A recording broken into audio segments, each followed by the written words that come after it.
Aujourd'hui, vous allez peut-être penser que ce que nous allons partager, nous l'avons déjà partagé puisque nous allons encore parler de couple.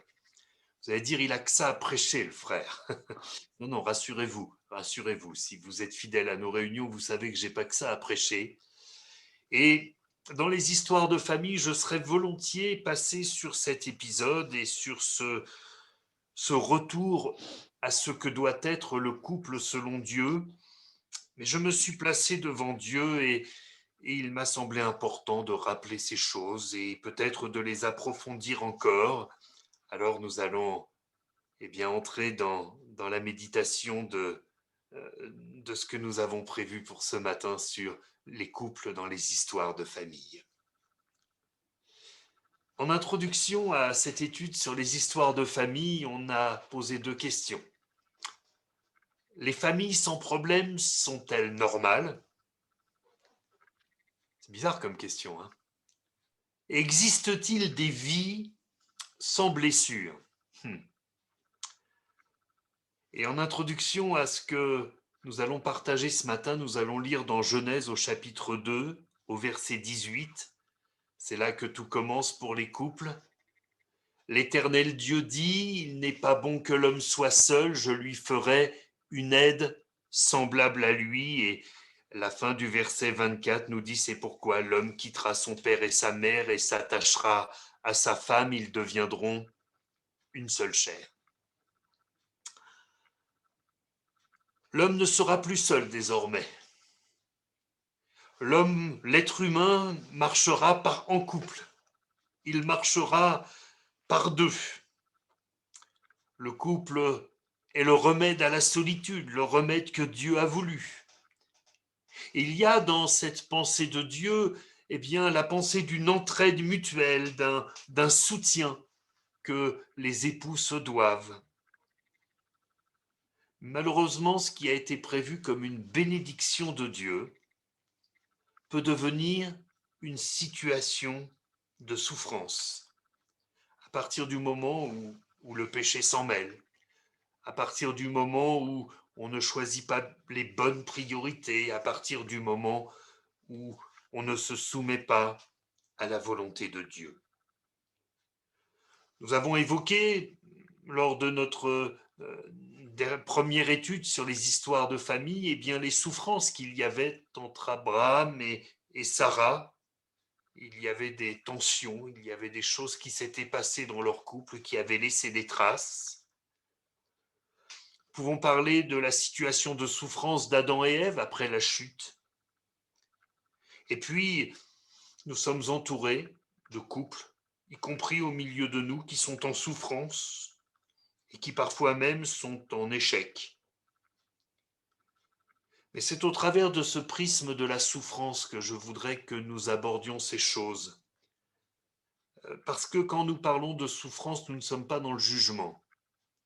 Nous sommes dans la pensée de Dieu qui est une pensée de compassion, qui est une pensée d'accompagnement. Euh, Nous ne sommes jamais là pour juger des responsabilités des uns ou des autres dans les foyers. Dieu sait seul ce qui se passe dans les cœurs. Et nous sommes toujours appelés à porter ce regard de compassion que portait le Seigneur Jésus. Jésus qui, voyant la foule, était ému de compassion pour elle, parce qu'elle était languissante et abattue, comme des brebis qui n'ont point de berger. Ça, c'est une chose importante, mes frères et sœurs. Nous sommes entourés de situations de souffrance, que ce soit dans l'Église ou hors de l'Église. Et face à la souffrance des autres, c'est important de refuser le jugement et de choisir la compassion. Bien sûr que souvent les souffrances sont dues à des erreurs, pas toujours, mais souvent. Mais c'est tellement facile de juger les erreurs alors que nous-mêmes nous en commettons. C'est tellement plus impliquant de souffrir avec ceux qui souffrent, de pleurer avec ceux qui pleurent, mais c'est là que le Seigneur nous attend. Dans 1 Thessaloniciens chapitre 5 verset 23, il est écrit que le Dieu de paix vous sanctifie lui-même tout entier et que tout votre être, l'esprit, l'âme et le corps soient conservés irrépréhensibles lors de l'avènement de notre Seigneur Jésus-Christ. Bon, nous le savons, nous sommes esprit, âme et corps. Un corps donc qui est l'apparence que nous avons, c'est ce que l'on voit en premier, c'est aussi le terrain fertile du péché, de la tentation. Une âme, siège de nos sentiments, euh, siège de nos émotions, de nos affections. Notre âme appartient à Dieu, elle est éternelle, alors que notre corps ne l'est pas. Et puis un esprit, une capacité à raisonner, à avoir une conscience, à avoir une éthique, à recevoir la pensée de l'Esprit de Dieu. Voilà ce que nous sommes. Et puis, dans 1 Corinthiens au chapitre 12 au verset 26, il est écrit, si un membre souffre, tous les membres souffrent avec lui. Et si un membre est honoré, tous les membres se réjouissent avec lui. Il est évident que si le corps souffre, nos raisonnements sont affectés, nos sentiments sont affectés. J'entendais tout à l'heure notre sœur qui disait, voilà, mon corps va mieux et mes pensées sont plus fluides. Mais nous sommes tellement, voilà, tout est intimement lié. Si l'âme est en souffrance, euh, souvent nos raisonnements deviennent irrationnels, le corps en devient malade. Souvenons de ce qu'a vécu Amnon qui était amoureux de sa demi-sœur et qui en devenait malade. Et ses raisonnements ont complètement dérapé. Si l'esprit va mal, la conscience est bâillonnée et la relation spirituelle avec notre Dieu est rompue, alors tout notre être en est affecté. Quelqu'un qui est en bonne santé, qui se sent aimé et qui a une relation profonde avec son Créateur est de fait forcément quelqu'un d'épanoui et quelqu'un d'heureux. C'est la situation parfaite que nous vivrons dans le ciel. On n'aura plus de mauvaise santé, on aura un corps glorifié, nous nous sentirons profondément aimés puisque nous serons dans la présence de Dieu et nous aurons une relation, une communion parfaite avec notre Dieu. Mais en attendant, eh bien, le Seigneur veut que nous soyons des chrétiens épanouis, recherchant au quotidien la gloire de Dieu dans nos vies et nous réjouissant de la présence de notre Dieu dans notre cœur. Voilà, résumé en quelques mots, eh bien, ce que Dieu veut pour chacun d'entre nous et ce qu'il veut que nous épanouissions dans notre relation de couple. Mais revenons à Abraham et Sarah en lisant dans la première épître de Pierre au chapitre 3, voilà au verset 5. Ainsi se paraient autrefois les saintes femmes qui espéraient en Dieu, soumises à leur mari comme Sarah qui obéissait à Abraham et l'appelait son Seigneur. C'est d'elle que vous êtes devenues les filles en faisant ce qui est bien sans vous laisser troubler par aucune crainte. Marie, montrez à votre tour de la sagesse dans vos rapports avec vos femmes, comme avec un sexe plus faible, honorez-les, comme devant aussi hériter avec vous de la grâce de la vie. Qu'il en soit ainsi, afin que rien ne vienne faire obstacle à vos prières. Il y avait de très bonnes choses dans le couple d'Abraham et Sarah. Il y avait des soucis, il y avait des péchés, il y avait des erreurs, il y avait des fautes. Mais nous voyons qu'il y avait une épouse qui était citée en exemple pour le respect qu'elle avait pour son mari. Alors, il n'est pas question que nos épouses nous appellent Monseigneur, hein. On va se détendre un petit peu. Il n'est pas question de ça. Mais il y avait un respect, il y avait quelque chose vraiment de bien établi dans ce couple. Et puis le mari n'avait pas que des défauts, même s'il a commis des fautes, il était appelé l'ami de Dieu, le père des croyants. Alors on se dit effectivement, il y avait quand même de bonnes choses dans ce couple et ils avaient tout pour que, euh, pour que leur couple réussisse et pour que ça aille bien. Et rien ne nous permet de juger des sentiments d'amour qu'ils avaient l'un pour l'autre. Il y avait eu des soucis, mais il y avait de l'amour l'un pour l'autre. Bon, d'autant que le contexte social, culturel était différent de ce que nous pouvons vivre dans notre 21e siècle. On ne peut pas s'attendre à ce que les choses soient exprimées de la même manière. Nous avons évoqué lors de notre premier volet de cette étude les dysfonctionnements qu'il y a eu dans le couple. Quand Abraham, effectivement, à chaque fois qu'il avait peur qu'on le mette à mort pour lui prendre sa femme, il disait c'est ma sœur et il donnait sa femme en cadeau. Bon, c'était un petit peu particulier. Dans 1 Corinthiens chapitre 7 au verset 4, il nous est dit que ce n'est pas la femme qui dispose de son corps, c'est son mari. De même, ce n'est pas le mari qui dispose de son corps, c'est sa femme. Ne vous privez point l'un de l'autre, si ce n'est d'un commun accord pour un temps, afin de vaquer à la prière, puis retourner ensemble, de peur que Satan ne vous tente par votre incontinence. Nous voyons que la parole place les époux sur un pied d'égalité, mais ils disposent l'un de l'autre, ils disposent pas l'un de l'autre pour s'offrir à d'autres, hein, on est bien d'accord, mais euh, il n'y en a pas un qui force l'un ou l'autre voilà. Il y a vraiment cet équilibre dans le couple, et cet équilibre, il a manqué à Abraham et à Sarah. Si chacun se préoccupe de l'autre, les deux sont heureux, et ça n'est pas ce qui s'est passé entre Sarah et Abraham. Et c'est ça qui leur a vraiment terriblement manqué. Il y avait un sérieux problème dans ce couple à ce niveau-là. Nous avons parlé des sentiments de ce couple, nous avons parlé du corps dans ce couple, mais qu'en est-il de l'esprit? On va passer à la diapo suivante. Je vais peut-être vous étonner, mais j'ai relu attentivement, de Genèse 12 à Genèse 23, tous les textes qui parlent d'Abraham et Sarah. Et je ne vois jamais Abraham et Sarah prier ensemble.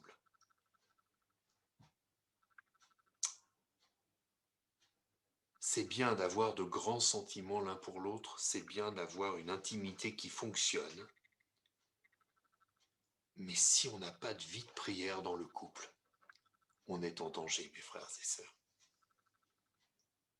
J'ai parfois vu des fiancés exploser en vol, et quand je demandais à l'un ou à l'une, mais qu'est-ce qui s'est passé? Est-ce que vous aviez prié ensemble? Ben non, ben non. On n'arrivait pas à trouver du temps pour prier ensemble. Peut-être le plan de Dieu était qu'ils se marient, sauf que ils n'avaient pas de vie spirituelle ensemble. Et de fait, eh bien, ils se sont autodétruits. Quand j'entends des couples qui n'ont pas marché, quand j'entends des couples qui sont en souffrance, et que l'on creuse un peu, on retrouve toujours ce symptôme. Je ne sais même pas si c'est un symptôme ou une maladie. C'est l'absence de prière dans le couple. L'absence de prière dans le couple. Parfois même, on a cessé de rendre grâce à table. Oh, vous allez me dire, ça n'est qu'une petite prière. Oh, c'est sûr que si notre vie de prière, c'est uniquement rendre grâce à table, c'est vraiment pas grand-chose. C'est vrai que la vie dans laquelle nous vivons, l'époque dans laquelle nous vivons n'est pas simple. Parfois, les horaires sont difficiles. Je me souviens quand j'avais mon activité professionnelle, en plus du ministère, le matin je partais tôt, souvent le soir je rentrais tard. C'est pas facile d'avoir un temps de prière. Mais on s'était réservé un temps le midi après le repas, on mangeait vite pour avoir du temps pour prier ensemble. Mes frères et sœurs, tous les problèmes de couple se résolvent dans la prière. Ça n'est pas que la prière soit une formule magique, mais quand on prie ensemble, quand on prie l'un pour l'autre, ça permet d'aplanir ce qui dysfonctionne et de pouvoir en parler paisiblement.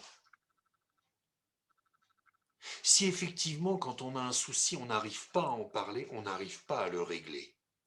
Et tout ce que l'on ne dit pas, le diable en fait un sujet de souffrance, en fait comme un lien qui nous tient et qui nous empêche d'avancer. Mais quand on commence à dénoncer ce qui nous fait mal, alors là, Dieu intervient. Et si dans le couple, il y a des souffrances, s'il y a des choses qui dysfonctionnent, c'est dans la prière que l'on va trouver la force de partager les choses. C'est dans la prière que l'on va trouver l'amour l'un pour l'autre, pour se pardonner ce qu'il peut y avoir à pardonner. C'est dans la prière que l'on va pouvoir, vider son sac. Non pas pour régler ses comptes, mais pour que le Seigneur nous aide à régler les difficultés, à régler les problèmes. Mes frères et sœurs, on ne parle plus, alors je ne sais pas si c'est la bonne formule, des cultes de famille. Euh, c'est évident que quand on a des enfants, on doit avoir des temps de prière avec eux. Alors, c'est pas toujours toute la famille, comme je le disais, les horaires, le travail décalé, parfois le travail de nuit ne permet pas de le faire tous les jours, de le faire à heure fixe, mais on trouve un moment dans la semaine, on trouve un temps. Et pour le couple, il faut trouver ce temps. Mes frères et sœurs, permettez-moi, sans accuser qui que ce soit, parce que je ne sais pas ce qui se passe chez vous, et j'ai presque envie de dire, ça ne me regarde pas. Mais si vous ne passez pas du temps ensemble dans la prière, mon frère, ma sœur, votre couple est malade. Votre couple est malade. Pardonnez-moi, et si cela vous choque, si cela vous... Mais non, mais notre couple va bien. Alors tant mieux que votre couple aille bien, pourvu qu'il aille encore mieux. Et ce que vous croyez aller bien sera tellement meilleur si vous y ajoutez une vie de prière. Je suis toujours très, très touché de l'exemple de Priscille et Aquilas. Parce que, au travers des expériences qu'ils vivent, au travers on sent qu'ils, voilà, leur foi, ils la vivent ensemble. Ils la vivent ensemble. On ne voit pas cette complicité entre Abraham et Sarah. Mais voyez là dans ce texte d'Acte 18, un juif nommé Apollos, originaire d'Alexandrie, homme éloquent, versé dans les Écritures, vint à Éphèse. Il était instruit dans la voie du Seigneur et fervent d'esprit. Il annonçait et enseignait avec exactitude ce qui concerne Jésus, bien qu'il ne connût que le baptême de Jean. Il se mit à parler librement dans la synagogue. Aquilas et Priscille, l'ayant entendu, le prirent avec eux et lui exposèrent plus exactement la voie de Dieu. On voit qu'ils sont tous les deux dans le service, tous les deux dans l'amour du Seigneur. Il y a un partage, il y a une joie du service qui émane de ce texte. Et c'est ce que les couples de chrétiens sont appelés à vivre. C'est ce que les couples de chrétiens sont appelés à vivre. Moi, je bénis Dieu, mes frères et sœurs. Je bénis Dieu de ce que depuis plusieurs mois, euh, nos réunions de prière sont bien fréquentées, même si elles sont numériques. Nous sommes nombreux à prier. Parfois même, on a du mal à arrêter la fin de la réunion parce que voilà, les prières continuent, continuent. Mais quel bonheur, quel bonheur. Et je veux vous dire qu'une église qui prie est une église plutôt en bonne santé, et plutôt une église qui a un bel avenir devant elle. Mais pour les couples, c'est la même chose. J'ai vraiment ça sur mon cœur ce matin. C'est vraiment la pensée, si vous ne retenez qu'une seule chose de ce culte, retenez cela. Mon frère, prie avec ta femme. Ma sœur, prie avec ton mari. Alors bien sûr, il y a les couples où seul l'un d'entre eux appartient au Seigneur et c'est quelque chose de difficile. Mais, mais vraiment, gardez à l'esprit, vous qui avez le bonheur d'être marié avec un enfant de Dieu. Vous avez un privilège absolument extraordinaire. Ne négligez pas ce privilège. Priez ensemble. Priez ensemble. Quand votre conjoint va mal, priez pour lui. Quand votre conjoint va bien, rendez grâce à Dieu et priez chacun de votre côté. On a besoin d'une intimité avec le Seigneur, mais aussi ensemble. C'est tellement fondamental. Nous avons commencé, vous le savez, à travailler avec les couples qui pensent au mariage et nous avons commencé des instructions de mariage avec eux. Qu'est-ce que nous leur disons? Rien d'autre que cela. Nous leur disons, parlez, dites-vous tout, ne vous cachez rien et priez. Avant le mariage, priez. Pour organiser le mariage, priez. Et une fois que vous serez mariés, priez, priez et priez. Alors,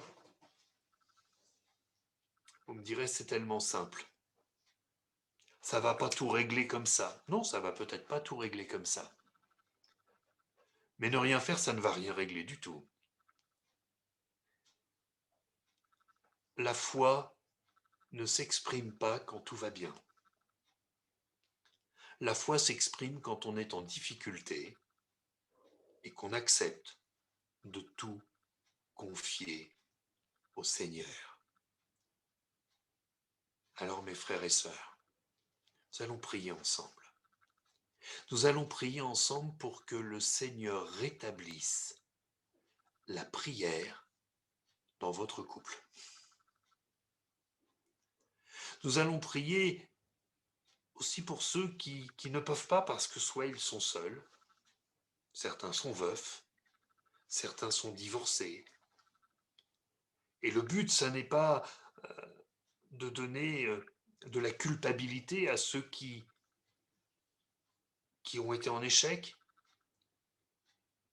Leur expérience, malheureusement, témoigne que ce que dit la parole est vrai. Sans prière, ça ne tient pas. Et puis, il y a ceux qui aspirent à trouver un conjoint. Je ne veux pas qu'ils soient peinés non plus. Eux aussi, ils prient. Eux aussi, ils prient pour que le Seigneur leur donne ce dont ils ont besoin. Et nous voulons être avec eux dans la prière. Mais une chose est sûre, quelle que soit votre situation, priez. On ne peut pas faire plus simple comme message. Mais c'est ça qui nous rend heureux, cette communion avec le Seigneur. On prie le Seigneur ensemble. Seigneur notre Dieu, je veux te bénir pour tous les membres de ton Église, Seigneur. Tout d'abord, te prier pour ceux qui sont en couple et qui vont bien. Merci, Seigneur. C'est une grâce de toi. Dans un monde où une grande part des mariages se terminent en divorce, être un couple heureux, c'est une bénédiction. Et ça nous vient de toi. Et je veux te prier, Seigneur, bien plus encore pour les couples qui sont en souffrance, en difficulté, ceux qui ne se parlent plus, ceux qui ne prient pas ensemble, afin, Seigneur, que tu puisses souffler sur le lumignon qui fume encore et qui ne brûle plus, afin que la flamme revienne, que la vie de l'esprit revienne, qu'il y ait un véritable temps de partage avec toi dans la prière. Je veux te prier pour nos veufs, Seigneur, afin que tu les combles de ta présence. Te prier pour nos frères et sœurs qui ont divorcé, afin que tu les bénisses.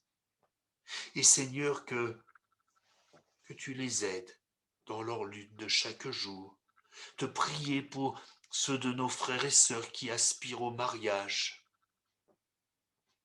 Seigneur, afin que tu répondes à leurs prières et que dans cette attente, tu leur donnes cette joie paisible des enfants de Dieu. Merci pour ta bonté, Père. Que le nom de Jésus-Christ soit glorifié dans nos familles et au milieu de tous tes enfants. Amen. Amen. Gloire à Dieu.